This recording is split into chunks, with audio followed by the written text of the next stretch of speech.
Hello everyone, welcome to all of you. कैसे हैं आप लोग? तो आरसीसी को हम कंटिन्यू करेंगे, है ना, एमसीक्यू प्रैक्टिस सेशन। तो देखिए क्वेश्चन आपके पास सीधा सीधा है। This side face reinforcement if required in A T beam will be what? Will be how much? Side face reinforcement हम कितना प्रोवाइड करते हैं? 0। टी बीम का बात कर रहा है तो ये फ्लैंज सेक्शन है, तो फ्लैंज सेक्शन का वेब का जो एरिया है उसे हम कंसिडर करते हैं। तो 0.1% ऑफ वेब एरिया, है ना, 0.1% of web area. Option number A will be correct.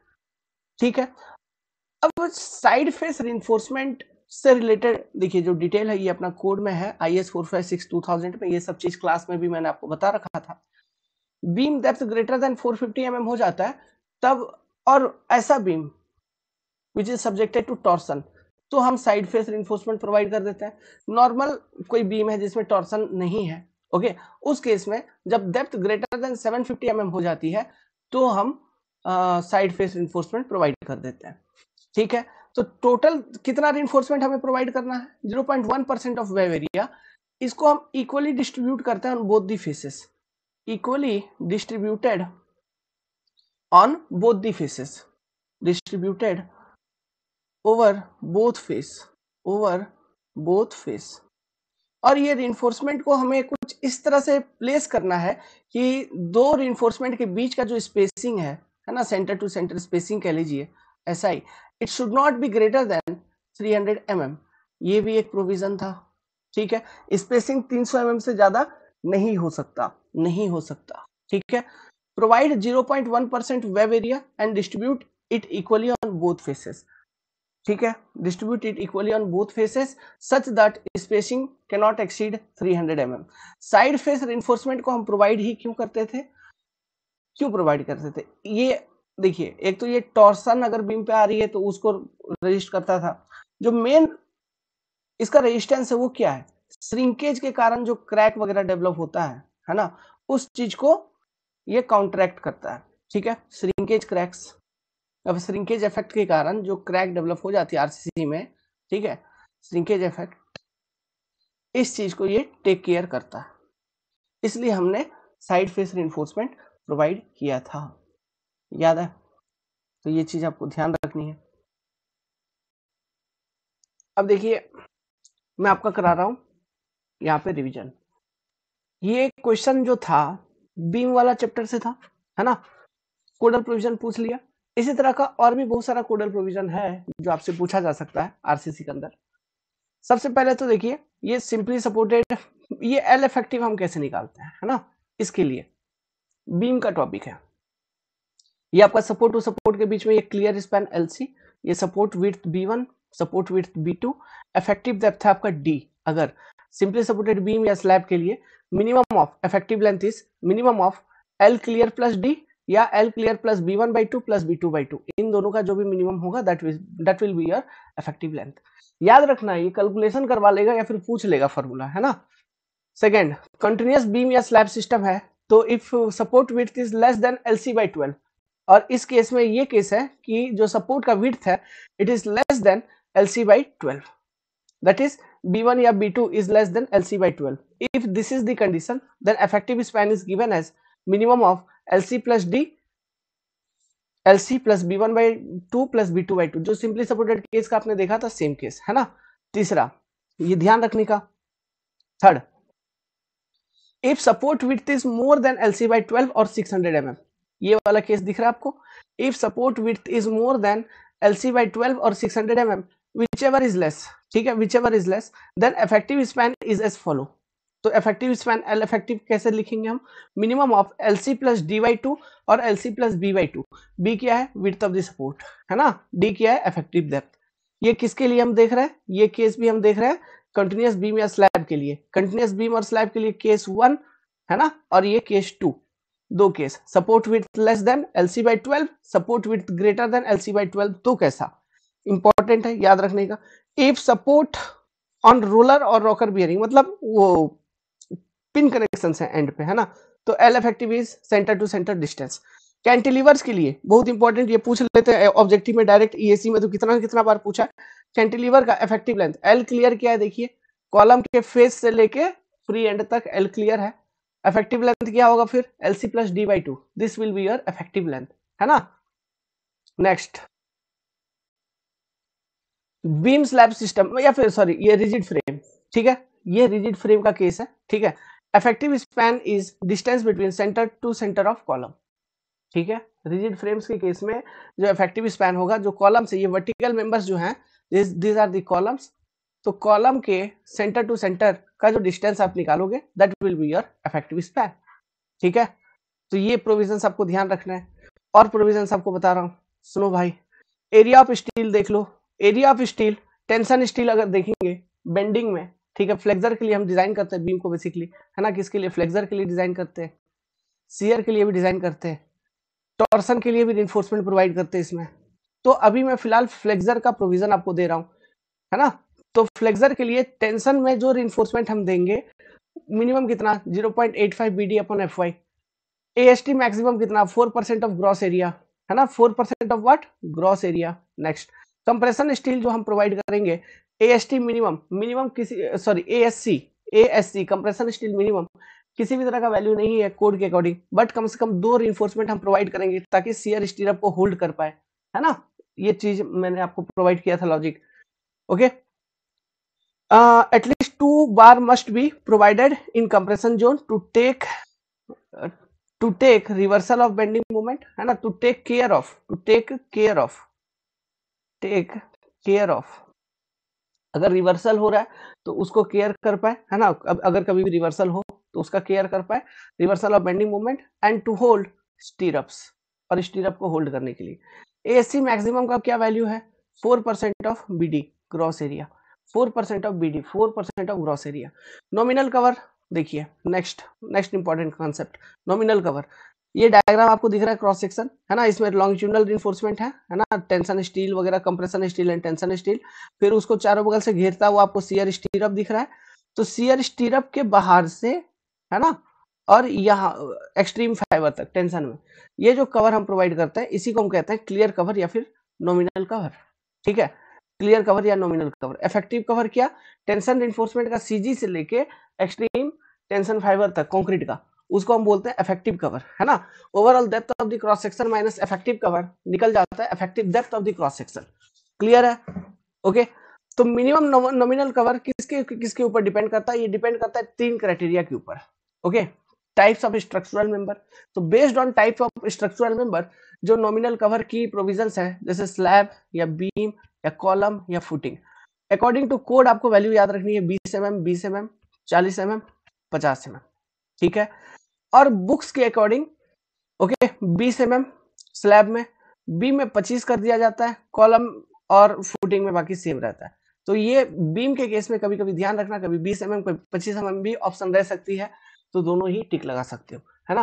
किसी और क्वेश्चन में 25 mm का ऑप्शन दे रखा है लेकिन 20 mm नहीं दे रखा है, मान लो कहीं से क्वेश्चन कॉपी किया होगा, तो बेस्ड ऑन एक्सपोजर कंडीशन आपका नॉमिनल कवर डिसाइड होता है। माइल्ड एक्सपोजर कंडीशन अपने पास, मॉडरेट एक्सपोजर कंडीशन अपने पास, सीवियर एक्सपोजर कंडीशन अपने पास, वेरी सीवियर एक्सपोजर कंडीशन अपने पास, एक्सट्रीम एक्सपोजर कंडीशन है अपने पास। तो बेस्ड ऑन दिस, ये देखिए, ये जो एक्सपोजर कंडीशन है ये ड्यूरेबिलिटी का एक टेबल था, ड्यूरेबिलिटी का वहां से है, तो ड्यूरेबिलिटी का टेबल मैंने आपको आरसीसी की क्लास में पढ़ा रखा था। ये जो रिवीजन सेशन है इसमें भी फिर कभी ना कभी मैं ड्यूरेबिलिटी का टेबल को भी इंट्रोड्यूस कर दूंगा, जिससे कि आपका एक बार रिवीजन हो जाएगा, उस टेबल को भी आप देख लेंगे। देखिए, RCC is based on codal provisions, जितना ज्यादा कोडल प्रोविजंस आप ध्यान रखेंगे उतना ज्यादा आपका आंसर सही होने का चांसेस है। यहीं से आएंगे कोडल प्रोविजन से, आपको सीधा कैलकुलेट करवाएंगे, है ना, जैसे डेवलपमेंट लेंथ वगैरह का फॉर्मूला, वो सब मैं आपको आगे चल के दूंगा। तो mild, moderate, severe, very severe and extreme exposure condition के करस्पॉन्डिंग जो आपको नॉमिनल कवर की वैल्यू सेलेक्ट करना है 20 mm, 30 mm, 45 mm, फिर जैसे जैसे एक्सपोजर कंडीशन बढ़ेगा, है ना, आपका नॉमिनल कवर का वैल्यू बढ़ते हुए चलता है, ओके। नेक्स्ट जो है 3 क्राइटेरिया मैंने बोला था, तो फर्स्ट क्राइटेरिया हो गया type of structural member, second criteria हो गया based on exposure condition, third criteria क्या है, fire resistance. Nominal cover increases with increase in the resistance of the structure by fire in terms of hours, ठीक है, ये चीज आप ध्यान रखिएगा।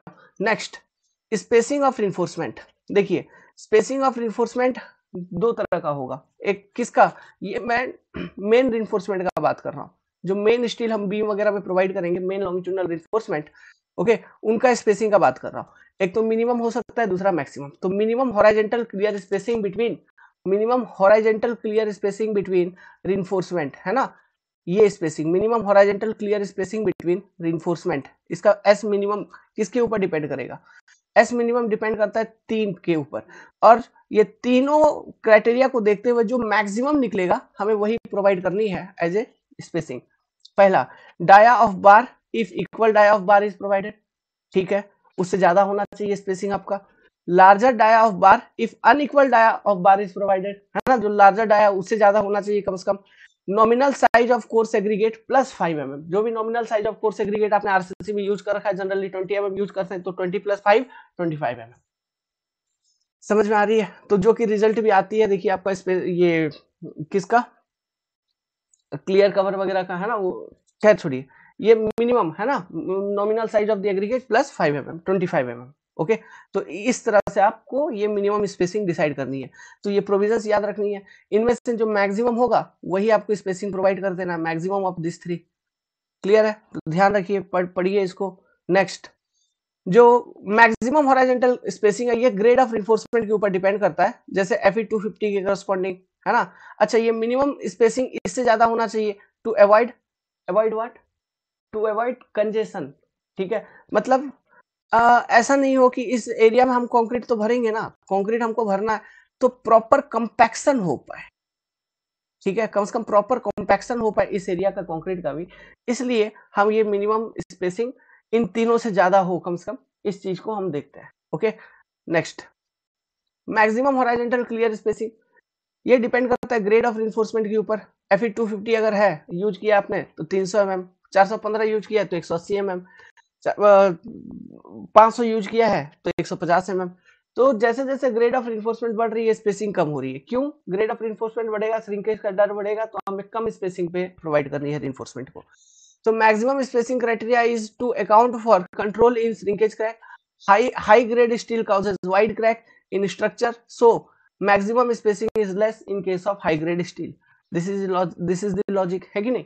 नेक्स्ट जो कोडल प्रोविजन बीम के अंदर आती है जो कि आपको ध्यान रखनी है वो है डिफ्लेक्शन क्राइटेरिया, डिफ्लेक्शन लिमिट। ये देखिए, है ना, पहला पॉइंट दूसरा पॉइंट दोनों अपने आप में इंपॉर्टेंट है। फाइनल डिफ्लेक्शन का बात कर रहा है पहला, due to all load including effect of temperature creep shrinkage should not be more than, okay, L effective by 250 final deflection का। next, deflection including effect of temperature creep shrinkage portion loading, partition loading, ठीक है, partition loading should not be more than L effective by 350 और 20 mm whichever is less। Okay, तो यहाँ पे दो deflection है, पहले वाले में फाइनल डिफ्लेक्शन सभी तरह के लोड को कंसिडर करते हुए, दूसरे वाले में जो लाइव लोडिंग डेड लोडिंग वगैरह है उनको कंसिडर नहीं किया जा रहा है ना, पार्टीशन लोड वगैरह बस कंसिडर किया जाता है, क्रीप का इफेक्ट, टेम्परेचर का इफेक्ट, श्रिंकेज का इफेक्ट, उनको कंसिडर करके जो डिफ्लेक्शन है वो L effective by 350 और 20 mm which ever is less, ठीक है, ये। और दूसरा फाइनल डिफ्लेक्शन, तो ये वैल्यू याद रखनी है, आरसीसी के केस में ये पूछे जाएंगे, ये पूछे जाते हैं कोडल प्रोविजंस। नेक्स्ट जो कोडल प्रोविजन है, अच्छा ये वाला पेज थोड़ा आपको दिख नहीं रहा होगा, लेकिन मैं पढ़ता हूँ। डिफ्लेक्शन कंट्रोल का जो कॉन्सेप्ट मैंने आपको समझाया था, ओके, देखिए, exact calculation of deflection and check of it to be within permissible limit require lot of calculation, ठीक है। To avoid this IS 456 provide simplified procedure as follow. क्या प्रोसीड्यूर था कि deflection of beam will be within limit if effective span to effective depth ratio. तो deflection control के लिए कौन सा रेशियो हम चेक करते हैं? Effective span to effective depth ratio. तो ये क्वेश्चन भी अपने आप में एक क्वेश्चन बन गया, है ना। Effective span to effective depth ratio L effective by D satisfy the following condition। अब वो फॉलोइंग कंडीशन क्या था? फॉलोइंग कंडीशन आपको मालूम है, L effective by D should be less than equal to K1 K2 K3 K4 into basic value. तो ये exam में आपसे ये बेसिक वैल्यू पूछे जाएंगे। What is basic value? ये बेसिक वैल्यू है किसके लिए? Up to L effective 10 metre, है ना, स्पैन इक्वल टू 10 मीटर तक के लिए ये डेटा दिया गया है, क्योंकि आपको मालूम है कैंटिलीवर हम बेसिकली 10 मीटर से ज्यादा का कैंटिलीवर नहीं बनाते, है ना, इसलिए ये table for span up to 10 metre दिया गया था। इसके बाद जो भी कैलकुलेशन वगैरह कैसे करना है ये सब चीज मैंने बताया था। कंप्रेशन स्टील पे भी डिपेंड करता है, टेंशन स्टील पे भी डिपेंड करता है ना। फिर आपका जो फ्लेंज सेक्शन है उसमें फ्लेंज और वेब का विड्थ के ऊपर भी डिपेंड करता है ओके, उसके रेशियो के ऊपर। इन सब चीजों को मैंने आपको बता रखा था, जिससे हम K1, K2, K3, K4 factors को कैलकुलेट करते हैं, फिर यहाँ पे इंक्लूड करके बेसिक वैल्यू के साथ मल्टीप्लाई करके L इफेक्टिव बाई D हम चेक लगाते हैं। ओके, तो ये ध्यान रखिएगा, कम से कम ये प्रोविजंस पूछे जाते हैं। कैंटिलीवर के लिए 7 mm basic value, simply supported beam के लिए 20 mm basic value, continuous beam के लिए आपको 26 यूज करना है बेसिक वैल्यू, है ना, 26। तो ये प्रोविजंस आपसे पूछे जाएंगे, remember this. Next, lateral stability से रिलेटेड दो कोडल प्रोविजंस देखिए। For laterally restrained at ends only, कहने का मतलब ये simply supported and continuous beam के लिए है, ये वाला provision simply supported and continuous beam के लिए, simply supported and continuous beam के लिए लैटरल स्टेबिलिटी। ये कॉलम में मैंने आपको बताया था ये डेटा, है ना। For lateral stability for okay, L unsupported, ठीक है, should not be greater than 60 times B और 250 B square by D whichever is less. L unsupported should not be greater than 60 B और 250 B square by D whichever is less. Cantilever के लिए, ठीक है, L unsupported should not be greater than 25 B और 100 B square by D whichever is less. आपसे यहाँ पे B and D का डेटा देख के एल अनसपोर्टेड क्या हो सकता है लैटरल स्टेबिलिटी के लिए ये पूछेंगे, आपको बता देंगे सिंपली सपोर्टेड है या कंटिन्यूअस है ना, या कैंटिलीवर है। तो ये प्रोविजन याद रहेगा तो ही आप एल अनसपोर्टेड का वैल्यू बता सकते हैं। समझ में आ रहा है? ओके, इस तरह से ये क्वेश्चन यहाँ से बनते हैं, ये कोडल प्रोविजन से। तो उम्मीद करता हूँ ये सारे कोडल प्रोविजंस आपने देखे होंगे। तो मैं कोशिश करूंगा कि इसी तरह से जितने भी अपने, है ना, नोटबुक हैं, ओके, वहां से मैं फोटो ले लेके अभी आपको कोडल प्रोविजंस वगैरह का जो भी इंपॉर्टेंट चीजें हैं क्वेश्चन के माध्यम से आपको रिवाइज कराता हुआ चलूं, ठीक है, जो कि इफेक्टिव रहेगा आपके लिए। ओके, क्योंकि पढ़ा हुआ तो आपने क्लास में सारा कुछ है ना, बस आपको रिविजन की जरूरत है। तो इन सब चीजों को देखिए, मैं इसका PDF भी आपको शेयर कर दूंगा, है ना, जहां से और लाभ पहुंचेगी आपको, ठीक है। नेक्स्ट, अब ये देखिए एक इंपॉर्टेंट, है ना, क्वेश्चन आ रही है, यहां से कुछ डिस्कशन करते हैं। Prestress concrete, the loss of prestress due to shrinkage of concrete. Shrinkage of concrete के कारण लॉस, अलग अलग तरह के लॉस होते हैं, उसके बारे में एक बार रिवीजन में करवा दूंगा। बाकी कैलकुलेशन वगैरह तो आप लोग जान ही रहे हैं। श्रिंकेज ऑफ कंक्रीट का क्वेश्चन है, तो is product of what? Is product of modulus of elasticity of steel and shrinkage of concrete, shrinkage strain of concrete and modulus of elasticity of steel. Option C will be correct, ठीक है। अब इसमें भी pre tension और post tension में जो shrinkage strain है वो अलग अलग है। जैसे प्री टेंशन में जो श्रिंकेज स्ट्रेन होता है वो 3 × 10⁻⁴ हम ले लेते हैं। पोस्ट टेंशन में जो श्रिंकेज स्ट्रेन हम निकालते हैं, ये एज ऑफ लोडिंग, है ना, या एज ऑफ कंक्रीट के ऊपर डिपेंड करता था। इस तरह से 2 × 10⁻⁴ डिवाइडेड बाई log 10 t+2, है ना। टी क्या था? Age of concrete at the time of post tensioning, है ना। टी क्या था? Age of concrete at the time of post tensioning,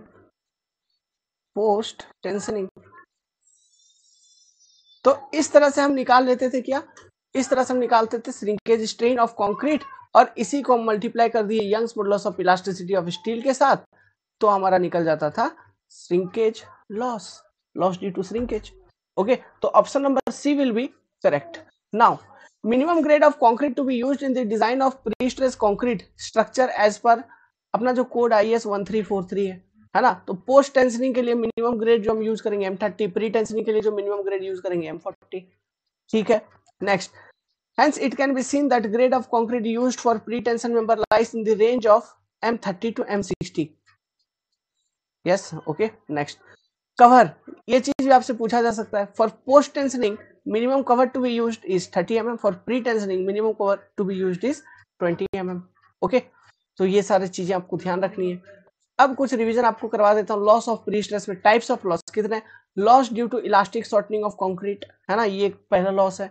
दूसरा, loss due to creep of concrete, loss due to shrinkage of concrete, loss due to relaxation of steel या creep of steel, इसको बोला जाता है। Creep of steel या relaxation of steel एक ही बात है, क्रीप ऑफ कंक्रीट अलग चीज है ना। श्रिंकेज ऑफ कंक्रीट के कारण लॉस अभी अभी हमने देखा, यहाँ फॉर्मूला, है ना, इस तरह से हम कैलकुलेट करते हैं, ठीक है।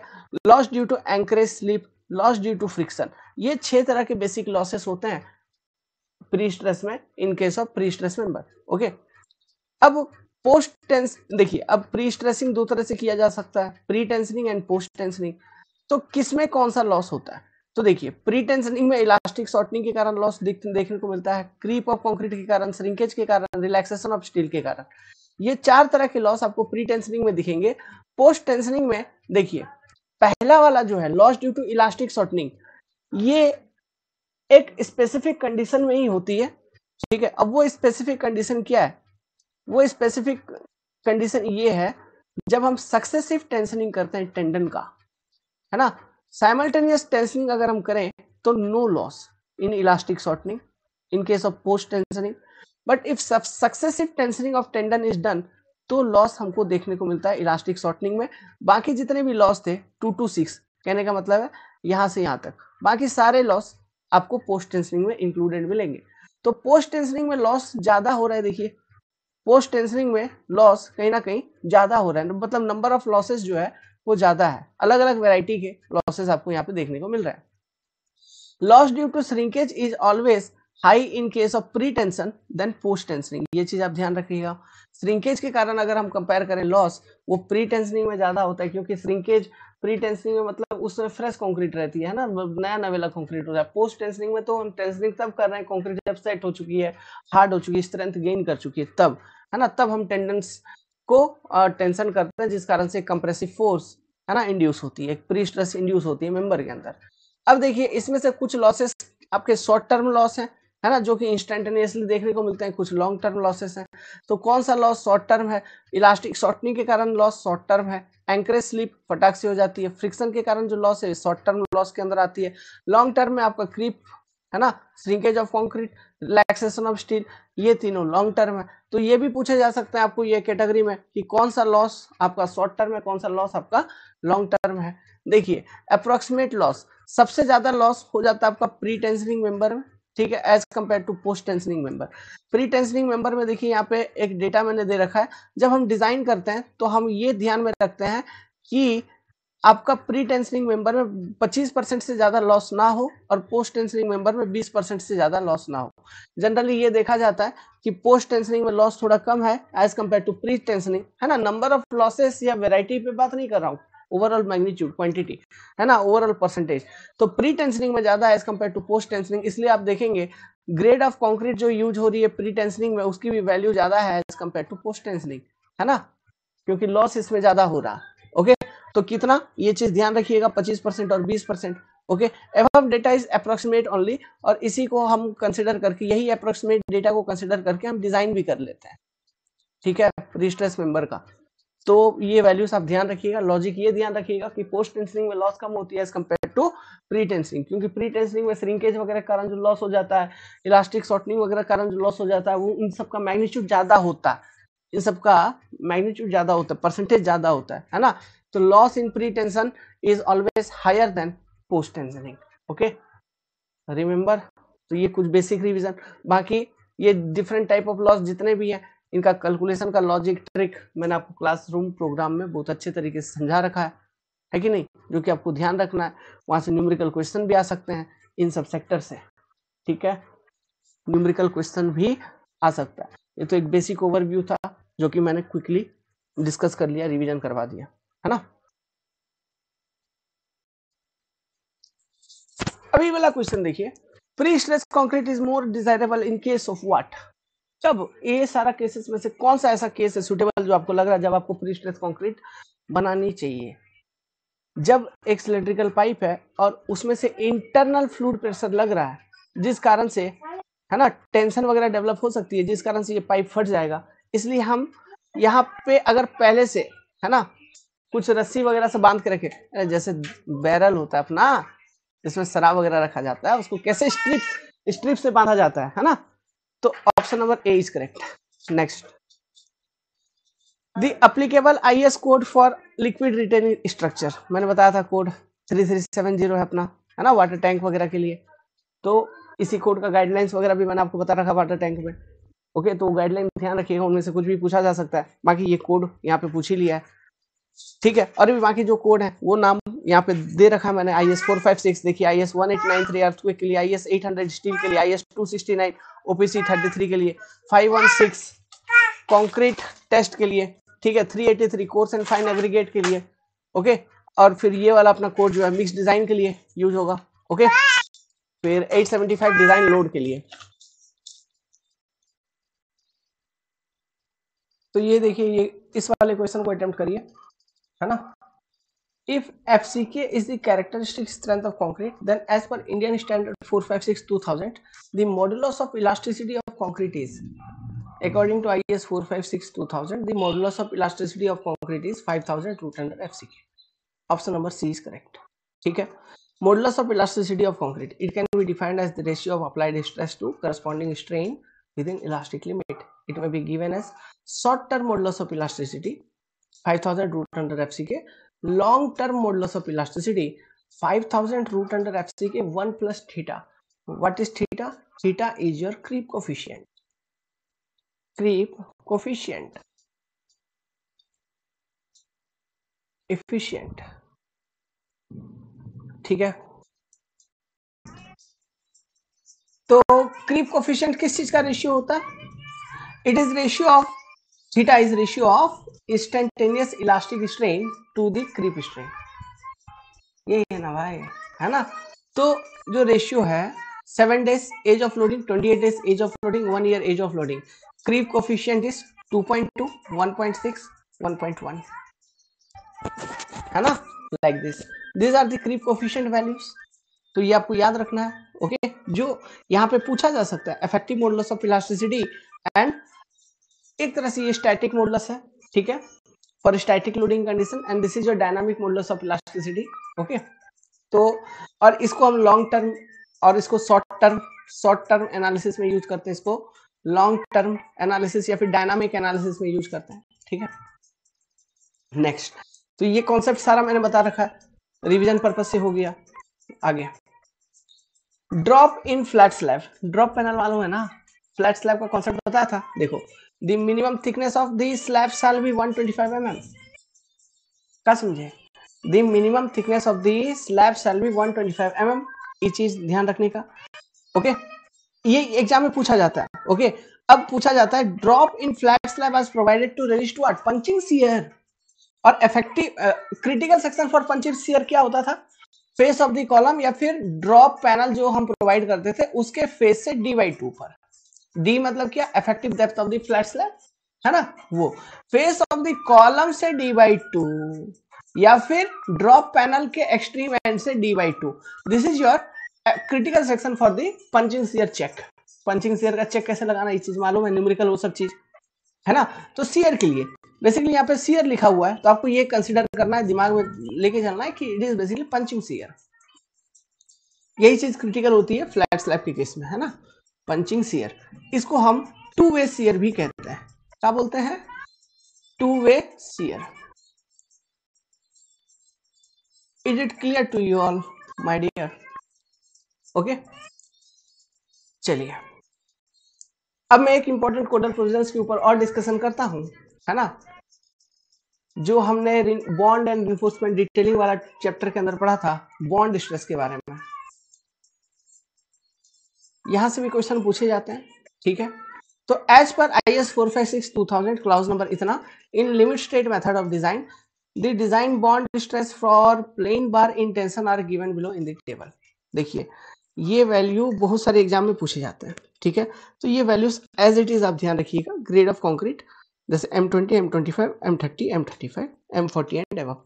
डिजाइन बॉन्ड स्ट्रेस का वैल्यू टाउ BD का वैल्यू कितना याद रखना है, 1.2, 1.4, 1.5, 1.7, 1.9, भूल गए पाप हो जाएगा, याद रखना है दोस्त, है ना, कि कौन से ग्रेड ऑफ रिइंफोर्समेंट के लिए बॉन्ड स्ट्रेस कितना। तो bond stress depend on what, bond stress depend on the grade of reinforcement, क्योंकि ये टेबल है IS 456 में, ये प्लेन बार के लिए है, HYSD के लिए नहीं, माइल्ड स्टील प्लेन बार, है ना, माइल्ड स्टील को जनरली हम प्लेन बार के अंदर कंसिडर करते हैं, तो ये प्लेन बार के लिए है, इसमें इंप्रूवमेंट किया जाता है, ठीक है, इसमें इंप्रूवमेंट किया जाता है, वो क्या इंप्रूवमेंट है, कितना परसेंटेज से इंक्रीमेंट करना है, वो सारा भी एग्जाम में पूछा जाता है। वो भी आपको अभी बताएंगे हम, अभी बताएंगे क्या, बता ही देते हैं। देखिए फॉर बार इन कंप्रेशन, ठीक है, this values of bond stress for bars in tension shall be increased by 25%। ठीक है, ये जो आपको बॉन्ड स्ट्रेस का वैल्यू दे रखा है, for this is for bar in compression, नहीं for plain bar in tension, sorry for plain bar in tension. ठीक है, this is for tension criteria. हम, ठीक है, मतलब हम क्या बोलते हैं, हम ये मान के चलते हैं, ये मान लीजिए कंक्रीट का कोई ब्लॉक है, इसके अंदर एक बार एम्बेडेड है।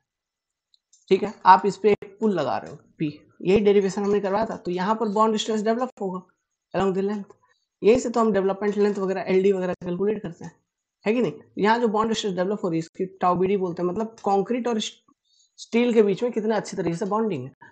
तो प्लेन बार है और इसको आपने टेंशन में कंसीडर कर रखा है, तो अगर प्लेन बार को अगर आप कंप्रेशन में देखोगे तो उसका बॉन्ड स्ट्रेस को इंक्रीज कर दीजिए बाय 25%। समझ में आ रहा है? Very important point from exam point of view. देखिए एक important point for deformed bar HYSD के लिए, कंफर्मिंग टू इंडियन स्टैंडर्ड 1786, ठीक है, this value shall be increase by 60%। HYSD के लिए 60% से बढ़ा देना, कंप्रेशन के लिए 25% से बढ़ा देना है, HYSD के लिए 60% से बढ़ा देना है ना। Development length next, as per clause 26.2 of IS 456, development length is the calculated tension or compression in any bar at any section shall be developed on each side of the section by appropriate length or end anchorage or a combination of thereof. This is the definition of development length. Development length prevent the bar from pulling out in tension or pushing in the compression, है ना। इसलिए हमें एक minimum इम्बेंडमेंट, मतलब जैसे ये concrete का block मैंने लिया था, एक मिनिमम लेंथ है ना, मैंने यहाँ पे इम्बेड करके रखा था कंक्रीट के अंदर बार का, जो कि उसका पुलिंग आउट को प्रिवेंट करेगा और एट द सेम टाइम जब कंप्रेसिव फोर्स लग रही होगी पुशिंग इन से प्रिवेंट भी करेगा, है ना। तो ये डेवलपमेंट लेंथ का वैल्यू हम कैसे कैलकुलेट करते थे, by using this particular formula LD equal to phi, phi मतलब dia of the bar, nominal dia of the bar, sigma S stress in the permissible tensile stress, और ये कितना है 0.87 FY, है ना। ये FY का वैल्यू 415 से ज्यादा हम लेंगे नहीं, है ना, इससे ज्यादा नहीं, मैक्सिमम इतना। टाउ बीडी क्या है, average bond stress depending on grade of concrete, इसका मैंने आपको टेबल दे रखा था, यहां से ये चीज कैलकुलेट भी करवा लेता है, कभी कभी ये फॉर्मूला भी पूछ लेता है। समझ में आ रही है ना। LD is development length for bundled bar, मतलब एक बार ना यूज करके आप बहुत सारे बार को एक साथ बंडल करके यूज किए हैं। The development length of each bar और bundled bar shall be that of an individual bar increased by 10% for 2 bars in contact, 20% for 3 bar। मतलब डेवलपमेंट लेंथ जो है ना, किसका बात कर रहा है, डेवलपमेंट लेंथ का बंडल बार के केस में। अगर 2 बार को बंडल किए तो LD को 10% से बढ़ा के प्रोवाइड करिए, 3 बार को बंडल किए तो 20% से बढ़ा के प्रोवाइड करिए, फॉर 4 बार, है ना, फॉर 4 बार 33% से बढ़ा के प्रोवाइड करिए। Such an increase in development length is made because of reduction in the interface area between steel and surrounding concrete। क्योंकि जब हम बंडलिंग करते हैं तो देखिए, मतलब कंक्रीट, मतलब कहीं ना कहीं बॉन्ड स्ट्रेस की वैल्यू कम रही है, बॉन्ड स्ट्रेस की वैल्यू कम रही है, तो यहाँ पे देखो LD का जो फॉर्मूला है, बॉन्ड स्ट्रेस की वैल्यू क्यों कम रही है, क्योंकि जो कंक्रीट और स्टील के बीच में जो कॉन्टैक्ट है ना, वो कहीं ना कहीं कम हो रहा है जब आप बंडल कर रहे हो, है ना। क्योंकि जब आप बंडल कर रहे हैं, जब 2 बार को कांटेक्ट में ला रहे हैं, तो स्टील भी तो कांटेक्ट में आया, जहां पे स्टील कांटेक्ट में आया वहां पे हो सकता था कंक्रीट कांटेक्ट में आता, तो बंडलिंग करने के कारण ये प्रॉब्लम होती है। तो टाउ बीडी की वैल्यू जो है ना, एवरेज बॉन्ड स्ट्रेस अगर आप निकालोगे तो वो डिक्रीज होगी, तो एवरेज बॉन्ड स्ट्रेस अगर डिक्रीज होगी तो LD की वैल्यू बढ़ेगी, जिसको कंपेंसेट करने के लिए हम यहाँ पे इंक्रीज कर रहे हैं। 2 बार है तो 10% से LD बढ़ा दीजिए, 3 बार है तो 20% से बढ़ा दीजिए, 4 या उससे ज्यादा है तो 33% से LD बढ़ा के आप प्रोवाइड करिए। जो भी LD आप कैलकुलेट करेंगे उसको 33% से बढ़ा के प्रोवाइड करने का in case of bundled bar. This are the provisions. याद रहेगा, नहीं रहेगा तो क्वेश्चन आ जाएगा, गलत हो जाएगा। ये क्वेश्चन तो कितना न कितना बार कौन कौन सा एग्जाम में पूछा है पता नहीं, LD, है ना। तो ये रहा LD से रिलेटेड कॉन्सेप्ट। अब मैं एक कॉन्सेप्ट डिस्कस करता हूं related to curtailment of reinforcement. Well, curtailment वाला जो टॉपिक है ना, वो अपन मतलब नेक्स्ट वाले क्लास में करेंगे, ठीक है। एक्चुअली क्या है, हम अभी हैं स्टूडियो में और हमें अपना नोटबुक मिल नहीं रहा, हम नोटबुक लेके आए नहीं है, ठीक है। तो कर्टेलमेंट वाला टॉपिक अपन करेंगे नेक्स्ट वाले क्लास के अंदर, ओके। क्योंकि हमने अपने नोटबुक में जो डायग्राम वगैरह यूज कर रखा है वो बहुत ही बेहतरीन है। ऑनलाइन में खोज रहा हूँ, ऐसा कोई डायग्राम वगैरह मिल नहीं रहा है, ठीक है। तो फिलहाल इनको पढ़ लेते हैं। देखिए, जो शियर स्टीरअप हम प्रोवाइड करते हैं, शियर रिइंफोर्समेंट, तो मिनिमम शियर रिइंफोर्समेंट के पीछे क्या लॉजिक है? स्पेसिंग वगैरह जो चाहिए, कॉलम में जो हम लेटरल टाई वगैरह प्रोवाइड करते हैं उसका स्पेसिंग से रिलेटेड सारा प्रोविजन मैं आपको फिर वो नेक्स्ट वाले क्लास में कवर कर लेंगे, ठीक है। मैक्सिमम चीजों को तो मैं कवर कर ही दिया हूँ कोडल प्रोविजंस। नेक्स्ट वाले क्लास में बचा कुछ चीज को भी कवर अप कर देंगे, जिससे कि आपका कंप्लीट आरसीसी का रिवीजन हो जाएगा। So minimum shear reinforcement in beam is provided to ensure the following. What are the following? To prevent sudden failure of the beam due to loss of bond between steel and concrete. Okay, due to bursting of concrete cover. To prevent brittle shear failure due to diagonal principal tension. Due to diagonal principal tension. To prevent crack due to shrinkage of concrete and thermal stresses. To hold the main reinforcement, है ना, and increase the confinement. Okay, confinement increase करता है तो shear strength of concrete, है ना, वो बढ़ती है कहीं ना कहीं। तो out of the above given the most critical is the diagonal principal tension.